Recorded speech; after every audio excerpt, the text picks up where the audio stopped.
Hello, welcome to Global Business. I am Imewere Uhiemokai.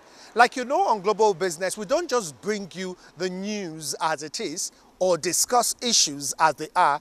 We go deeper, we investigate, we look at different areas. And so today, we're looking at how to make use of repatriated funds in investment in health. Remember, health tourism is one of the biggest sectors of the world. Of course, we'll be looking at how to make Nigeria a health tourism destination, especially as many governments have come in promising to make the country health tourism destination and have not fulfilled their promises. So what should be done? What areas should we be invested in? We'll have a panel of discussants on the program today on our masterclass. That's excluding all the other aspects on the program. You want to sit back, relax, and watch, because today's program is good business. It's here again, the November season of the cinema training workshops. For 3 days, there will be intensive coaching on public presentation, building confidence, presentation techniques, phonetics, and more. Join us on November 15 to 17, 2018 at the IBI Training Center at Detokumbo Ademola Crescent, Wuse 2, Abuja. Time is 10 a.m. each day. For more inquiries, call 070-106-12949, 081-044-24240. Only 20,000 naira is cost fee. Seize this advantage, as this is the last training for the Cinema Workshops 2018. Welcome to Talking Point on Global Business, and today we're looking at investing in health. And I told you earlier on that we're looking at people outside the country investing in health in the country. So many people call it diaspora investments because they are Nigerians. So it's an FDI, but it's an indigenous FDI. We have three very eminent guests. One who is a Nigerian and in charge of the Nigerian ICRC, that's Infrastructure Concession Regulatory Commission, Dr. Chidi Izuwah. Welcome to Talking Point. Thank you very much, Emmanuel. Now, we also have someone who is a cancer survivor. She is an AR physician, but most importantly, she's a potential investor in the medical industry in Nigeria, Dr. Folake Oluokun.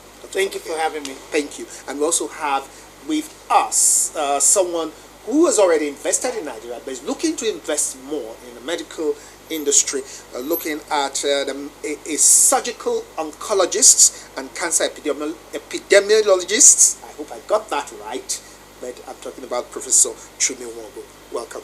Thank you so much, okay. Let's start with Folake. Now, you say you want to invest in Nigeria. No, you've come to. When last were you in Nigeria before now? Oh wow, 2016 and 2017. Okay, so and you've been in this country. You've come. You've seen. Where are you based? In the United States. In Arkansas. What would you say you want to invest in the medical industry in Nigeria? I would say I would want to invest in human capital as well as invest in primary care, because I'm primarily a primary care physician who happens to do emergency medicine, and I know that primary care is the foundation of any healthcare system. So I would like to come to Nigeria and offer my own expertise as well as funds if I can get the right spot. But I think primary care is where I would like to be more than anything else. Okay, now, Professor, you have invested in Nigeria, yes, and you are looking to invest more, but you're not totally based in Nigeria. You're based in the United States too. Again, looking at your investments first, when you came down to invest, there were probably challenges, especially when you look at the ease of doing business. What were the challenges you encountered in trying to invest in Nigeria? There were many challenges. That's a great question. First of all, funding is a big issue. So to raise money was very difficult. We did not have institutional funding. We had to essentially seek help from friends, family, colleagues, to raise a little bit of money to just get started, to find a facility, to get staffing, to be able to bring equipment in. We had all the challenges you can imagine. We tried to work with government institutions, maybe do these PPPs that are very popular, public-private partnerships. And we spent years trying to do that, and we failed. So we had to go completely private. So right now we're looking to expand, to scale up in our location, to go from a rented facility to our own purpose-built facility, and then also branch out into other cities, because it's not only in the big cities like Lagos where the care is needed. We need to get into more rural areas, to smaller towns. That's what we're looking to do. Okay, now for Dr. Izuwah, you are the ICRC man, and basically you are someone who is involved in all kinds of investments. Where does the ICRC come in medical investments? Correction, I'm Engineer Chidi Izuwah, if Yes. you want to, but Yes. I'm always very happy when people call me Chidi Izuwah, without any titles. That's very, the role of, part of the reason why we came here, the role of the ICRC is to provide a regulatory framework, to drive public-private partnerships. So that, because what investors want is they want to understand clear rules. What are the rules, what are the requirements, what are the clarity. Those are the things that go into their business cases. So part of what I done here was to explain, the requirements for solicited proposals, where the government will go out and encourage the private sector to come and partner with them, and also unsolicited proposals, what I call privately initiated infrastructure proposals, where the private sector will want to engage. Because what a PPP is a partnership between the government and the private sector to deliver a public service.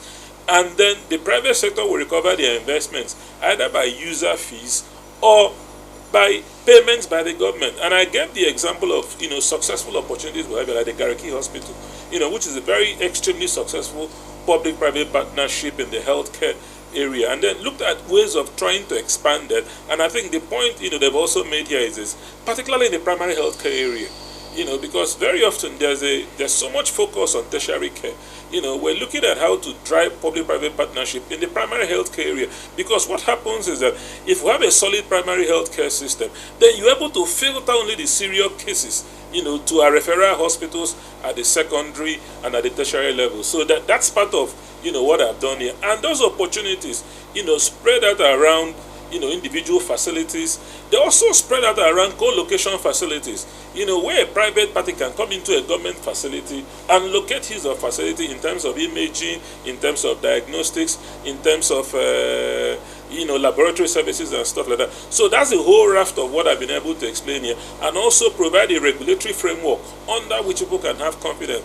And also, what I also did was also because, very often people may not understand the business side of medicine, and I try to draw a difference between funding and finance, to say to people that, finance is not a problem. There's a lot of money around in our pension funds, in the banks. What is the key challenge is the funding. Because when you go to a bank to ask for a loan, the first thing the bank wants to do, how are you going to pay back the money? So, to sort of make sure people realize that even for those medical things where we want to do PPPs, we have to prove that are bankable opportunities. Where if the private sector makes the investment, there is sufficient cash flow, to pay the banks and the investors their money. That's a critical area, where the ICRC plays a role for government to ensure that even for medical opportunities which we want to do on a daily basis, that we can validate the bankability of it, which creates the confidence in the private sector to co-partner and co-invest with government to provide these services. So all these are business terms, but you guys are doctors and you have been here for a while and you have studied the country. The medical industry is a wide space, and the challenges in the medical industry in Nigeria is very wide. Where would you say, to create the necessary impact, where would you say those in diaspora should concentrate on in trying to invest and make that necessary impact? Well, if I may take the question, I think the key thing is let everybody do what they do best, okay? If somebody is a nephrologist, a kidney specialist, don't necessarily try to force the person into primary care. or try to force the. So what I'm saying is that we have great primary care people. We have great people in various specialties. In Nigeria, we need it all. And I agree that our primary health care is the foundation of everything.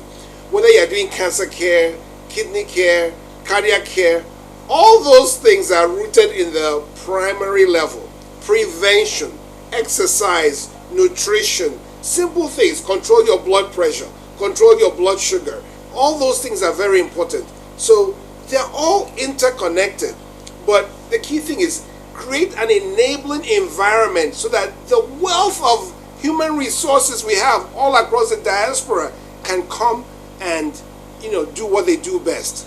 But as Engineer Izuwah was just telling us, that finance is not the problem, it's funding.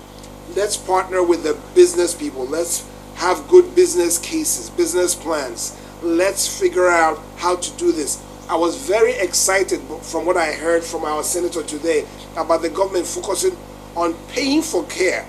If you pay for care, the investors will rush in, medical and non-medical. If we know that if we invest, 1 billion naira in some project, that the care will be paid for, that will be a very exciting thing, and then it can release the opportunity for us to come and provide what is necessary. Now I ask, what inspires or entices you to want to come invest in Nigeria? Because we have success stories, but we also have failed stories from Nigeria. So what inspires or entices you to come into Nigeria, to come invest?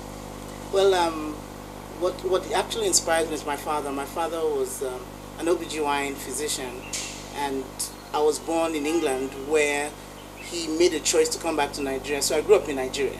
So I do realize that I had my medical education in University of Lagos. If I didn't have that education, I wouldn't be a physician, because being a physician in the United States is very expensive to go to school there. I went to school in Lagos. So for me, at this stage of my life, I want to have, give my grandkids a heritage, to choose Nigeria as an option of a place to live. But without healthcare, it's not going to be a viable option for my grandkids to come, because they're born in the United States. So for me, my inspiration is, what can I give back to a country that gave me my very best? Gave me medical education, gave me the ability to go somewhere else and be who I am. And so for me, coming back is like a natural progression to make sure that the future of Nigeria is that a future that is guaranteed, because without healthcare, we're going to lose people. My dad was OBGYN.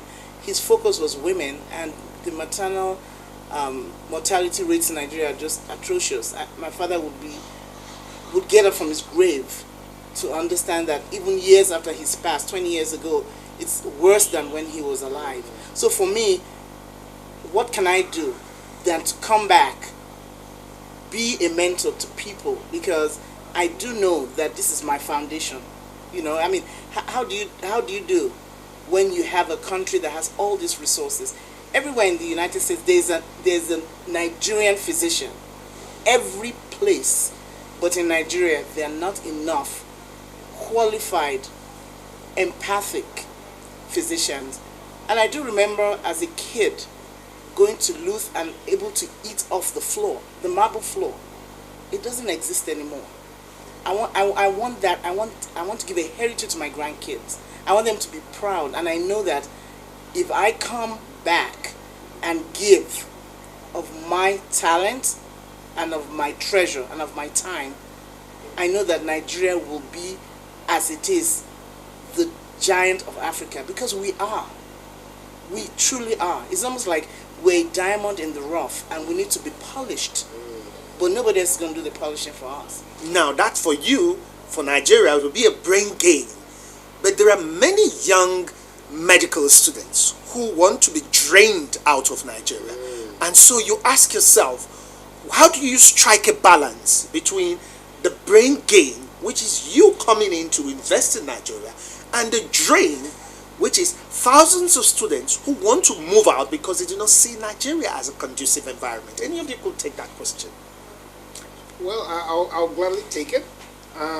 We should look at the positives also in quote-unquote the brain drain, in the sense that there are many of us who've gone outside Nigeria and have acquired great skills, okay? When I was in medical school, when Folake was in medical school at Luther, I was at the medical school at UNTH Enugu, we had professors that had gone outside, and the overwhelming majority of them came back because there was a great environment for them to come back to.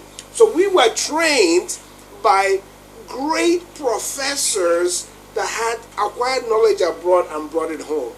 We want to do the same thing too. We have gone outside, we've acquired knowledge, we want to bring it home. Some of our doctors will stay, and we want to be able to be mentors to those that stay. But still, there's nothing wrong with some of them going abroad, getting knowledge. The thing is, let us create an environment where they can come back if they so choose. If we have the right environment, a lot of them want to come back. I mean, it is so wonderful to come to your own home and be impactful. All of us as human beings want to have significance, right? There is no place in the world where we'll have more significance than in our own home. This is our country. We want it to be excellent. You want it to be excellent, but they have medical equipment. The medical equipment is a challenge in terms of, you talk of funding, you talk of finance, importing a lot of this medical equipment. For a businessman, because you go more than doctors, when you invest, you become businessmen. For business people, how do you think importing some of those medical equipment, especially considering is there a message for you, for the government, considering the importation? No, I think this is the point I'd like to provide clarity, and that's His Excellency President Muhammadu Buhari and the Vice President Professor Yemi. That's part of the ease of doing business. That's part of the change agenda in the healthcare sector. That's also part of the public-private partnership that's happening.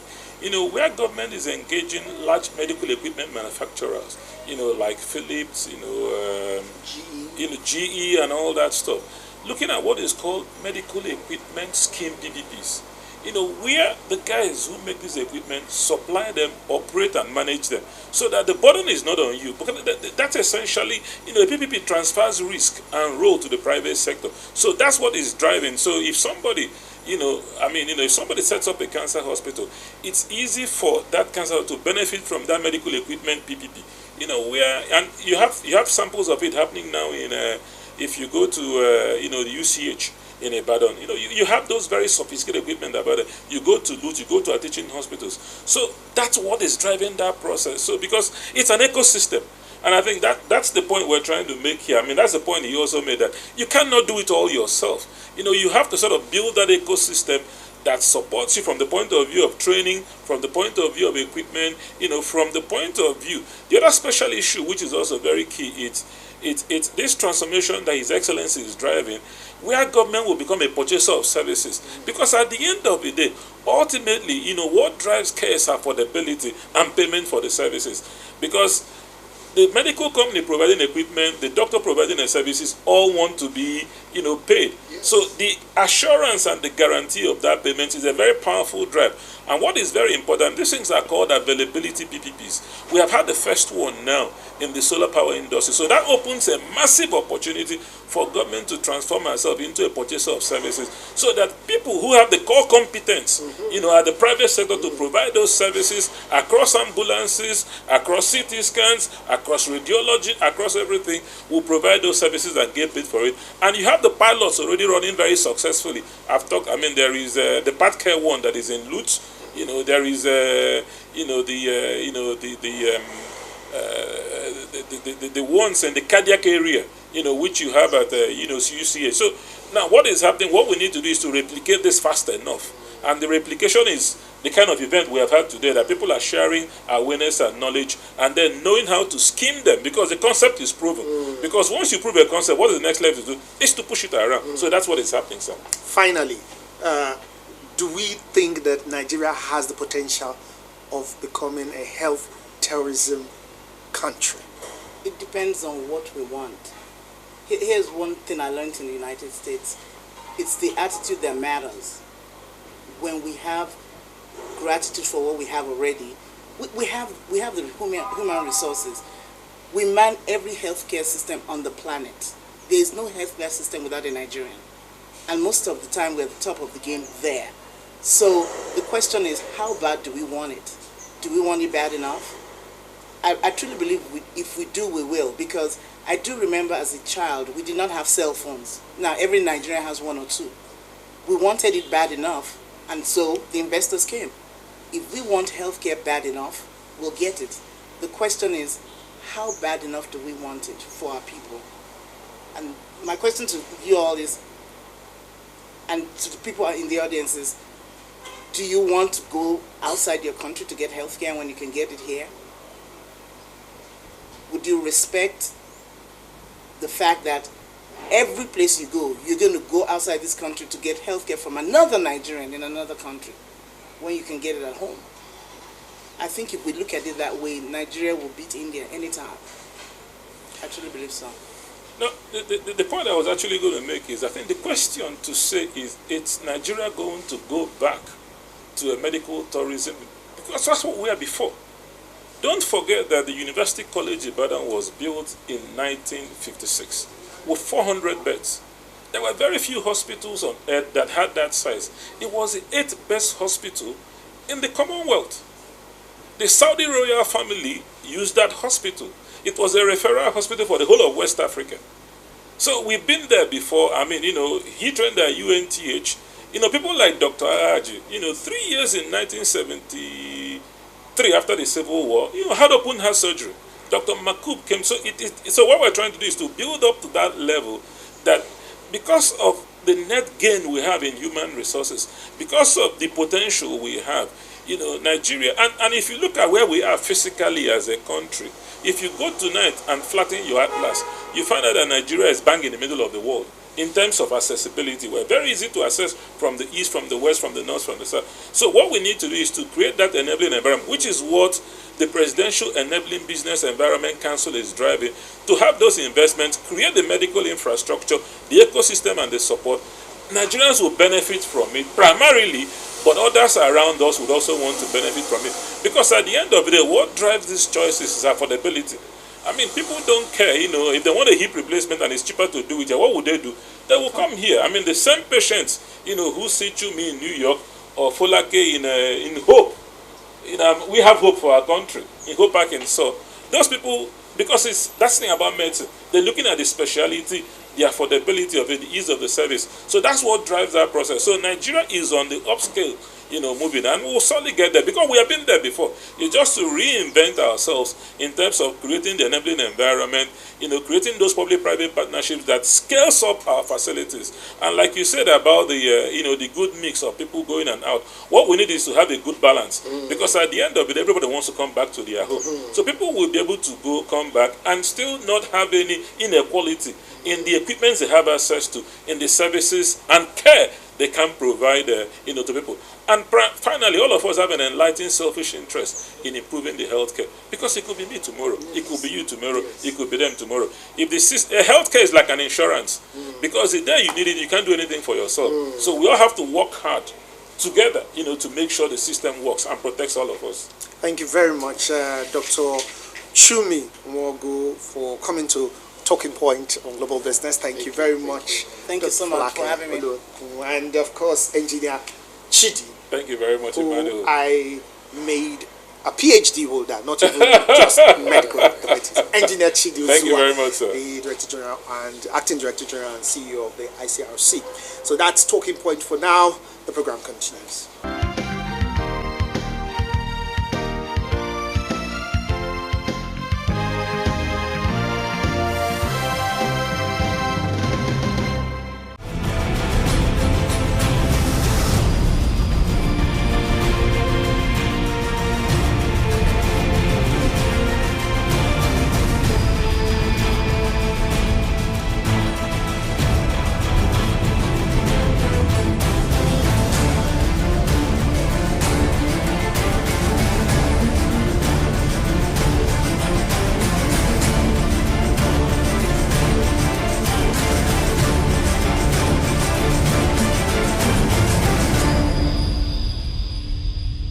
the voice of Nigerian youths in business seeks to inspire, train, empower, and mentor young entrepreneurs. Today's episode zooms in on photography as a creative art and a lucrative business, giving an insight into recent economic trends in the sector as it relates to media and broadcast industry.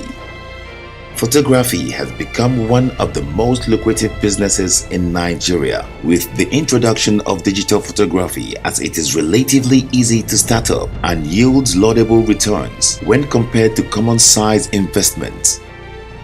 Did you know that with just 150,000 naira, you can get started?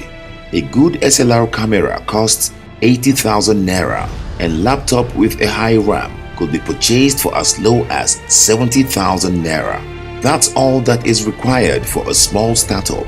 There are many different aspects to the photography industry, from portrait photography to wedding and commercial and stock photography. So, if you are passionate about taking photos and you are okay with a bit of unpredictability, this is a perfect industry for you, as you can turn your hobby into money-spinning venture. Become an investor today. The voice of Nigerian youths in business organize periodic trainings for interested members and can be instrumental in the facilitation of equipment purchase and mentorship. Photography is one of enjoyment and growing popularity, and take advantage of advanced technology. Not only now, we are not only easy to produce but also easy to share. How else can we end this packed program than to say investment in health is good business? So let's invest in our health sector today. Remember, health is wealth. That's how we wrap it off on Global Business. Join us again next week. I am Engineer Chidi. We do business on Mondays, but remember, it's always nice doing business with you.